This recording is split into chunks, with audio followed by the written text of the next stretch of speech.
പാലോട് രവിയുടെ ഫോൺ സംഭാഷണ വിവാദത്തിന് പിന്നാലെ തിരുവനന്തപുരം DCC പ്രസിഡന്റിന്റെ താൽക്കാലിക ചുമതല KPCC vice president N Sakthan. Palode രവിയുടെ രാജിക്ക് പിന്നാലെയാണ് ശക്തന് ചുമതല നൽകിയിരിക്കുന്നത്. അതേസമയം പാലോട് രവിക്ക് ജാഗ്രതക്കുറവുണ്ടായെന്ന് KPCC പ്രസിഡന്റ് സണ്ണി ജോസഫ് പറഞ്ഞു. വാർത്തയുടെ സമഗ്ര വിവരങ്ങൾ നിർവൻ ചക്രവർത്തി നൽകും. റിപ്പോർട്ട് കാണാം. വർഷ, പാലോട് രവി തുടങ്ങിവെച്ച വിവാദം കോൺഗ്രസിനെ അക്ഷരാർത്ഥത്തിൽ വെട്ടിലാക്കി എന്ന് തന്നെ പറയാം. മൂന്നാമതും LDF സർക്കാർ അധികാരത്തിൽ വരും എന്ന തരത്തിൽ പാലോട് രവി തന്നെ സമ്മതിക്കുന്നു. അതിൻ്റെ ശബ്ദ സംപ്രേഷണം പുറത്തു വന്നത് കോൺഗ്രസ് നേതാക്കൾക്ക് ഇക്കാര്യത്തിൽ വിശദീകരിക്കാനാകുന്നില്ല എന്ന് തന്നെ പറയാം. പക്ഷേ ഈ പാലോട് രവി നിർബന്ധിച്ച് അദ്ദേഹത്തെ രാജിവെപ്പിച്ചു. ഇന്ന് മുതിർന്ന കോൺഗ്രസ് നേതാവ് N ശക്തൻ, അദ്ദേഹം KPCC വൈസ് പ്രസിഡന്റാണ്, അദ്ദേഹത്തിന് താൽക്കാലികമായി തിരുവനന്തപുരത്ത് DCC അധ്യക്ഷൻ്റെ ചുമതല നൽകിയിട്ടുള്ളതാണ്. അത് സംബന്ധിച്ച് KPCC തന്നെ വാർത്താക്കുറിപ്പ് പുറത്തിറക്കി. അതിനെ സംബന്ധിച്ച് ഇന്ന് സണ്ണി ജോസഫ് MLA യോട് ചോദിച്ചപ്പോൾ, KPCC പ്രസിഡന്റിനോട് ചോദിച്ചപ്പോൾ പുതിയ DCC അധ്യക്ഷനായി N ശക്തനെ നിയമിച്ചു. മറിച്ച് ഈ പാലോട് രവി പറഞ്ഞ വിവാദങ്ങളെ സംബന്ധിച്ച് സണ്ണി ജോസഫ് കൂടുതൽ പ്രതികരിക്കാൻ തയ്യാറായതുമില്ല. ഇന്ന് തിരുവനന്തപുരം DCC പ്രസിഡന്റിൻ്റെ താൽക്കാലിക ചുമതല KPCC വൈസ് പ്രസിഡന്റ്, മുൻ മന്ത്രി, മുൻ സ്പീക്കർ, തിരുവനന്തപുരം ജില്ലക്കാരൻ തന്നെയായ N ശക്തന് നൽകിക്കൊണ്ട് തീരുമാനമെടുത്തു. ആ സതുദ്ദേശത്തോടെ പറഞ്ഞതിൽ തന്നെ ജാഗ്രത കുറവ്, അതാണ് കൃത്യമാക്കുന്നത്. ജാഗ്രത കുറവുണ്ടായിരുന്നു. അതേസമയം ചുമതല ഏറ്റെടുത്ത N ശക്തൻ പാലോട് രവിയെ ന്യായീകരിക്കുകയാണ് ചെയ്തത്.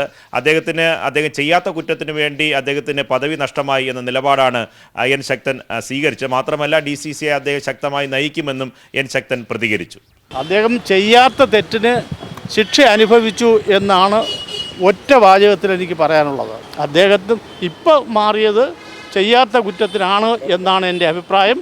സംസാരിച്ചു വന്നപ്പോൾ വന്നുപോയ ഒന്ന് രണ്ട് വാക്കുകൾ മാത്രമാണ് തെറ്റുള്ളത്.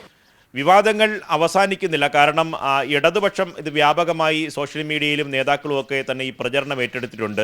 പാലോട് രവി പറഞ്ഞത് സത്യസന്ധമായ ഒരു കാര്യം തന്നെയാണ്. സത്യസന്ധമായ ഒരു കാര്യം പറഞ്ഞ കോൺഗ്രസിൻ്റെ ഒരു പ്രധാന നേതാവിന് പദവി നഷ്ടപ്പെട്ടു എന്നതാണ് ഇടതുപക്ഷം ഏറ്റെടുത്തിട്ടുള്ള പ്രചരണം. മാത്രമല്ല, പാലോട് രവിയെ പോലെയുള്ള ഒരു മുതിർന്ന നേതാവിൻ്റെ ഒരു പ്രതികരണം അത് ഗൗരവമായി കോൺഗ്രസ് ഇതുവരെ കാണുന്നില്ല. മറിച്ച് അദ്ദേഹത്തിനെ ആ പദവിയിൽ നിന്ന് ഒഴിവാക്കി തലയൂരാനാണ് കോൺഗ്രസ് നേതാക്കൾ ശ്രമിക്കുന്നത് എന്ന തരത്തിലുള്ള വിമർശനം കോൺഗ്രസിന് ആഭ്യന്തരമായി തന്നെ നിലനിൽക്കുന്നുണ്ട്.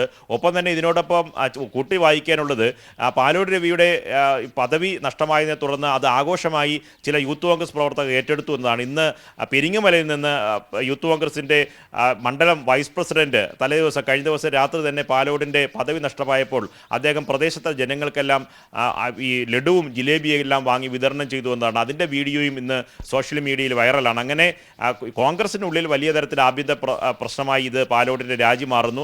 ഒപ്പം തന്നെ DCCയിൽ പുതിയ അധ്യക്ഷൻ വരുന്നു. ഇനി പുനഃസംഘടനയിലേക്ക് കാര്യങ്ങൾ പോവുകയാണ്. ഇതിൻ്റെ തുടർച്ചയായിട്ടുള്ള പൊട്ടിത്തെറിയിലേക്ക് KPCC പുനഃസംഘടനാ വിഷയങ്ങൾ പോകും എന്ന് കോൺഗ്രസിൻ്റെ മുതിർന്ന നേതാക്കൾ തന്നെ പറയുന്നുണ്ട്. അതുകൊണ്ട് വരും ദിവസങ്ങളിൽ പാലോട് രവി ഉയർത്തിവിട്ട പ്രശ്നങ്ങൾ, വിവാദങ്ങൾ കൂടുതൽ ചർച്ചയാകാനാണ് സാധ്യത. വർഷ.